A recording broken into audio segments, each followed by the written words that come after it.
السلام عليكم ورحمة الله تعالى وبركاته. مرحبا بكم في فيديو جديد على قناة أمل شانيل.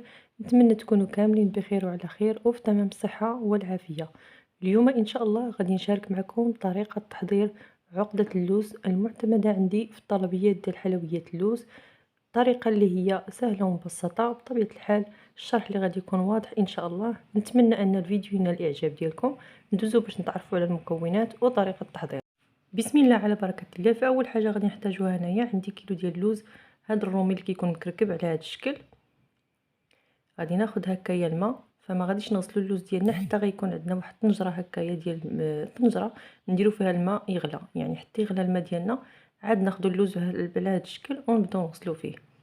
فكنغسلوه المره الاولى والمره الثانيه بنفس الطريقه هكايا باش يحيد منه هذا الوسخ ديالو. هنا بطبيعه الحال كيف ما قلت لكم يعني ضروري يكون الماء غليان عاد نغسلوا اللوز ديالنا. ما تغسلوش اللوز قبل ما يكون الماء غليان. غادي نرمي فيه اللوز بهذا الشكل،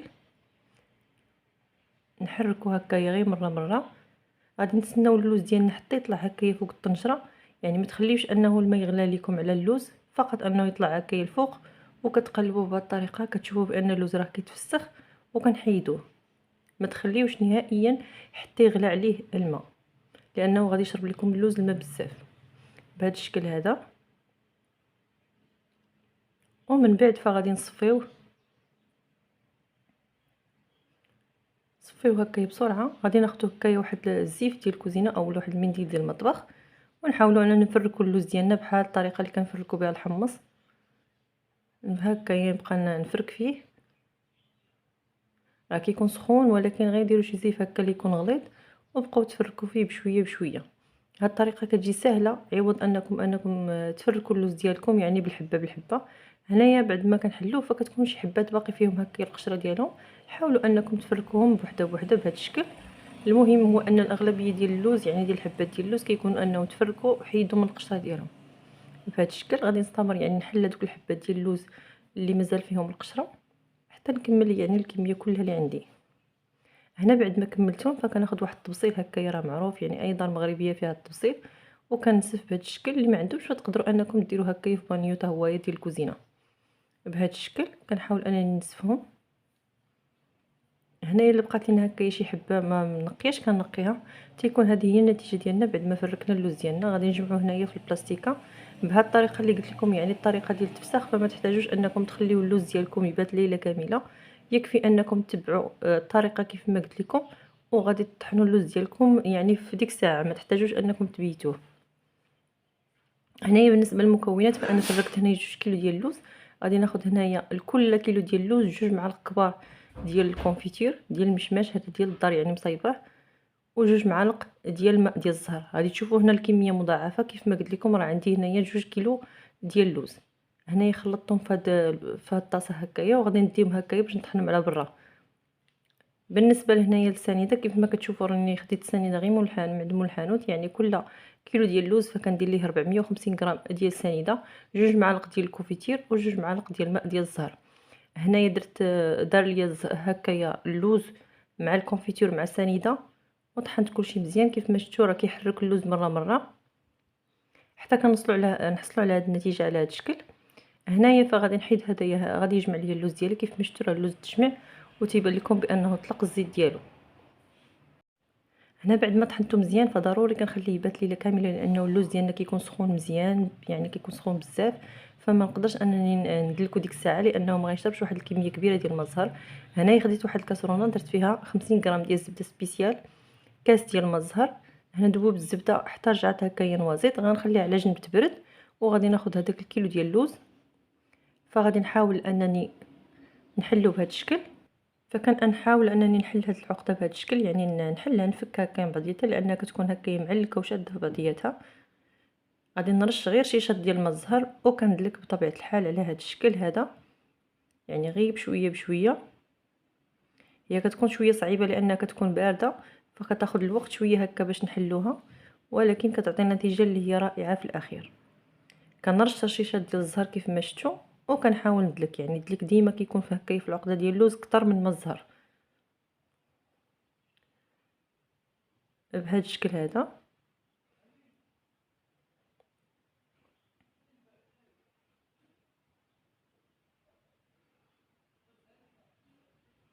فما بغيتش نقطع معكم المقاطع لانه بزاف تيقول لي كيفاش اللوز زعما راه كيخرج الزيت ديال الزيت.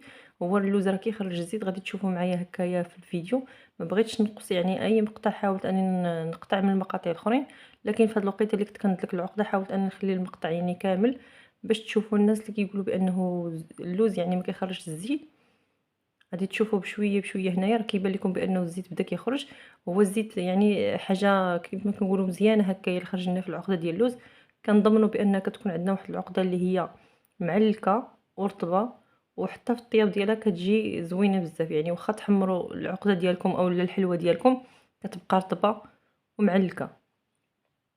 كيف ما شفتوا هنايا راه كيبان لكم بانه الزيت ديال العقده بدا كيخرج. كنرش بشويه بشويه يعني هكايا ديال الماء ديال الزهر، وبطبيعه الحال كيف ما قلت لكم يعني الدليك كيكون كتر من الماء ديال الزهر. كندير هاد الطريقه فانا كنتعمد انني نخرج منه الزيت، يعني كتعجبني انني نخرج منها الزيت عاد نرجع ندلكها. فكنضمن بان كيف ما قلت لكم كتكون عقدي واحد العقده اللي هي رطبه ومعلكه، وبخا نطيبها يعني ما غاديش تعذبني في الطياب. كيف ما كيبان لكم هنايا في الجنب راه بدا كيخرج الزيت.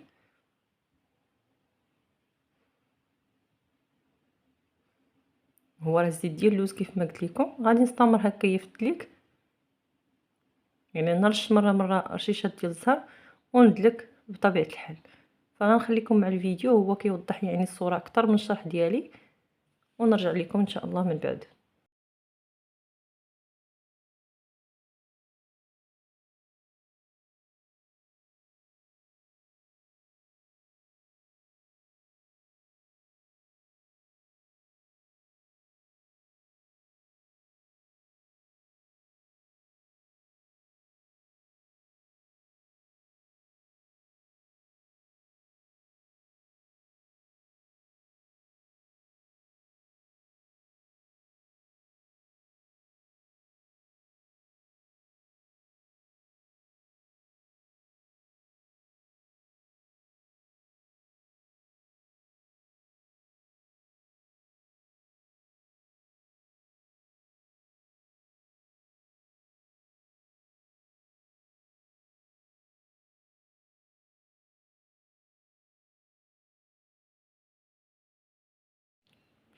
هنايا كيف ما شفتوا راه اللوز تبارك الله يعني طلق واحد الكميه ديال الزيت اللي لا باس بها.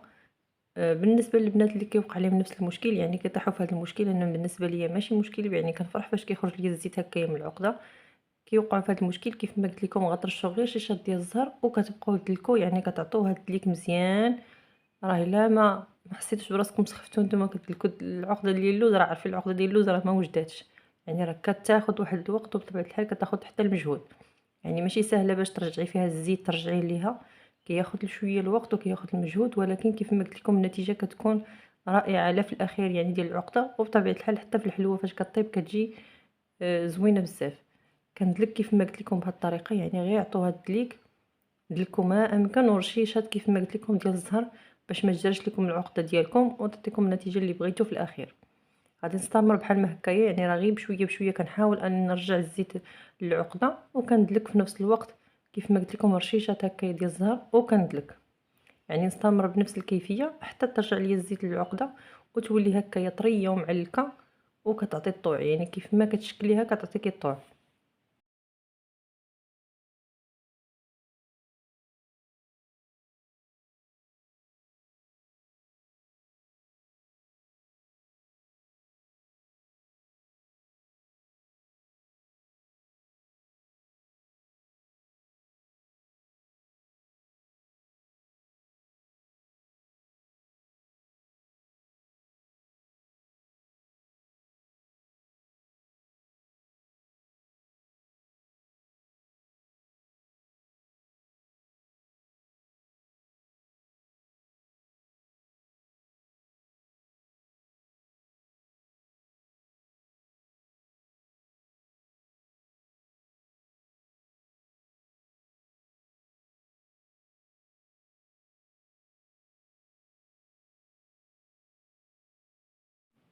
يعني هي كيف ما كتشوفوا فراه الزيت بدا كيدخل في العقده، يعني ما بقاش الزيت خارج على برا، قريبه تتجمع. غادي نعاود نرش هكايا غير بالزهر، وكيف ما كتشوفوا راه كندلك فيها هكايا بكل سهوله، كتجي ساهله بهذا الشكل. يعني دايره بحال العجينه ديال الفورص، يعني فاش كتكونوا هكا تدلكوا في العقده راه كتحسوا بها بحال العجينه ديال الفورص، يعني متماسكه مع بعضياتها، ماشي مقطعه ما حتى شي حاجه، تقدري تخدمي بها كيف ما بغيتي.